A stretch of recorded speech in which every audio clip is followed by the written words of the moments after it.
भाई या तो असेंबली का इजलास मुलतवी हो जाना चाहिए।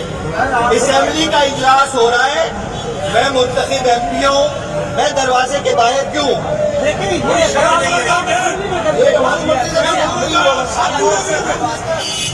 जमात इस्लामी का MPA सैयद अब्दुल रशीद भी कूद के जा रहे हैं असेंबली गेट से। ये गेट नंबर 2 है, यहाँ से एग्जिट होते हैं मेम्बरान।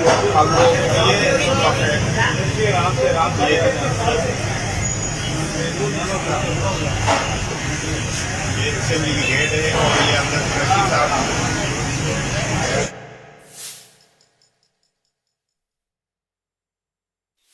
पर इस्लामिक लॉ जो भी अमेंडमेंट्स हैं इसमें नहीं, हम तो ये बात कर रहे हैं मुस्तकिल। उस वक्त भी मैंने बात की थी कि इस तरह का कोई भी इशू है, असेंबली के कायदे ज़वाबित के मुताबिक पहले वो इस्लामिक नजरियाती कौंसिल को भेजा जाएगा, फिर वो टेबल होगा।